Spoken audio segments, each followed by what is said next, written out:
You are now listening to a Vindistrict original. Sidewalks to Elsewhere. I was halfway through my morning jog when an odd tingling sensation rippled through my body. I paused, glancing around the quiet, tree-lined street. Nothing seemed out of the ordinary.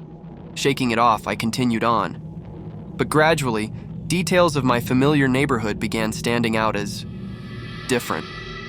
The blue house on the corner was now a soft gray. The oak tree I passed daily was nowhere to be seen. Unease trickled down my spine. When I rounded onto my street, I froze. The charming row of brick colonials looked completely foreign. My own home was a towering Victorian with a wraparound porch. What was happening? I walked up the creaking steps with trepidation and found the door unlocked. Inside, the furnishings were all wrong, yet eerily similar.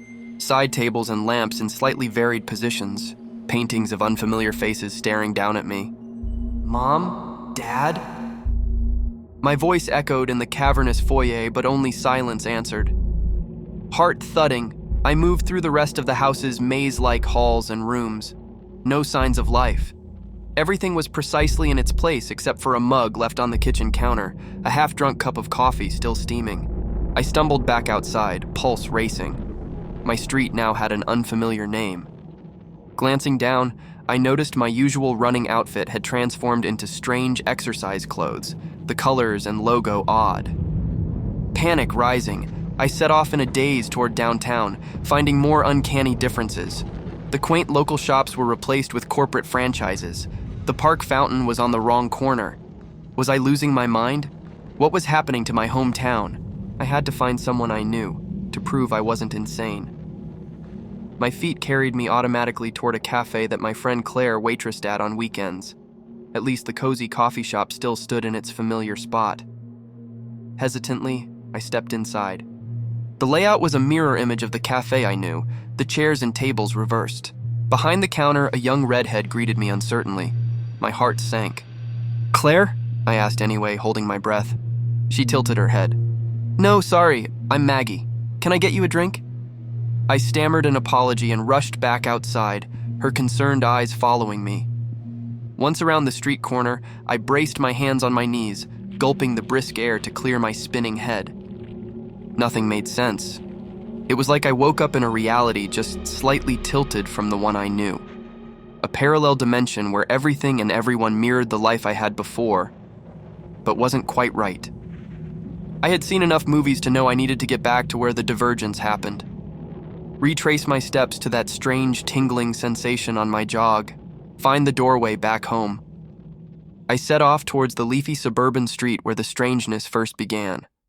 But I wasn't even sure now exactly which quiet side road it had been. They all looked eerily similar. After hours of fruitless searching, the sinking realization dawned that there was likely no way back from this twisted alternate world. Panic bubbled up in my chest. I had no home, no family. Was I stuck here in this funhouse mirror reality forever? Exhausted and lost, I finally just picked a pleasant suburban street at random to wander down. As I passed one tidy brick house, my eyes caught on a familiar window box overflowing with violet blossoms. Heart leaping, I hurried up the walkway. Inside, the furnishings were all in their usual places. My keys hung by the door. This was my real home. I nearly sobbed with relief, tracing my fingers over the welcoming kitchen counters, the warm wooden banister. Had that bizarre mirrored dimension been just an intense hallucination? But it had felt so real, like I actually crossed into some alternate plane. I would never forget the uncanny familiarity tinged with wrongness. Poring over my fragmented memories, one unsettling thought kept nagging at me. Shortly before the strangeness started on my jog, I had passed a parked white van with darkened windows. The details were hazy now, but could it have been there when I returned? A new fear cracked through my relief. Had someone intentionally sent me to that twisted dimension as an experiment? Were they monitoring my reactions? Questions spiraled as I peered through curtains out at the quiet street, unsure what darkness lurked behind the calm facade of suburbia. One thing was certain, I couldn't just brush this experience aside as a bad dream. Something very real had happened to me, and someone may have the disturbing power to do it again. I could only wait watchfully and hope to catch them first if they emerged from the shadows once more.